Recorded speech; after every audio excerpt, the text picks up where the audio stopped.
I guess, what do you know about imported food as far as how it's fumigated and...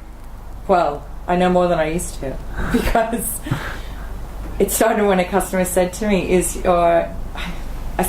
what's in your sausages? So I told her about my Toulouse sausages. They have meat, fat, salt and pepper. That's it. So it's fine. You'll like it, right?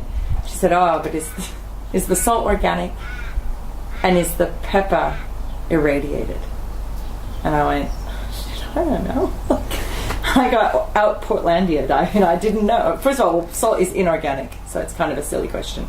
But so it's only the processing, right, that can be certified. And if it's Australian salt, actually, I don't think any of them are chlorine treating and stuff. They're, we have pretty clean salt here, and we have so much of it that it's all Australian salt, unless you're silly.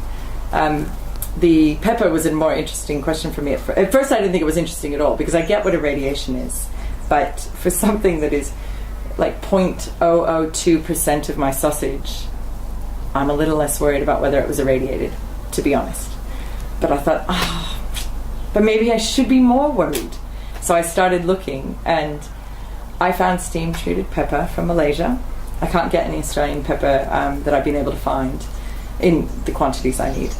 And so I found with all the spices, you can go to the what do they call them? The material data sheets, and you can find out exactly where they're from, exactly how they were treated, whether they were fumigated or steam treated or irradiated. So for the things that we put in our products here, I go to that trouble. I look up all those material data sheets. They're boring as can be, but they have some very useful information in them. So I'm doing that for my customers, so they don't have to. Yeah, I guess the thing that concerns me, like radiation, as far as I'm aware, is not done too much, but it's more the fumigation of things. Right. The use of methyl bromide. Yeah. If you look at it's pretty much something that you can't see, you can't smell, you can't even taste it. Mainly food is fumigated with methyl bromide and other things that are imported into Australia. Yeah. If it's certified organic, they have different standards.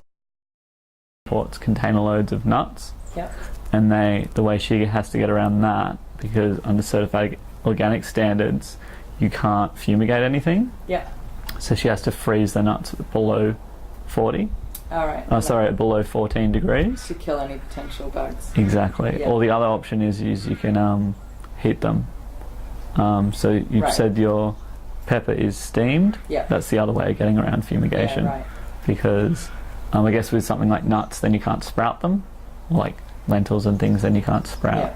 But when I you just look on the government websites, you can see all the different what they use it for. Yeah, right. And especially like in strawberry runners, they pump methyl bromide into the soil, and it pretty much just kills all the microbiology in the soil. Great. Yeah. That's awesome. So pretty. You shouldn't be eating imported strawberries though. Like. Oh no, this is in Australia. They're allowed to use methyl bromide. Ah. Yeah. Yeah. They're not. Yeah, That's so and this is all like on government websites. It's not like some conspiracy website. Like there's some interesting stuff on Wikipedia about the use of methyl bromide, how it's actually banned in a lot of countries. Yeah. But I guess because Australia is so quarantined, we don't want the nasty things to come into Australia and we kill a lot of good things with it. Yeah. Well, one of the ways we deal with that too, like in terms of our commercial products, there's nothing. Like I said, I've sussed out the salt and pepper now, and everything else for example, in my sausages is what I grow in my own garden, or what a Mexican friend of mine grows Mexican chilies for me, and dehydrates and powderizes them for me. So, and he's just over near Kyneton, so half an hour from here.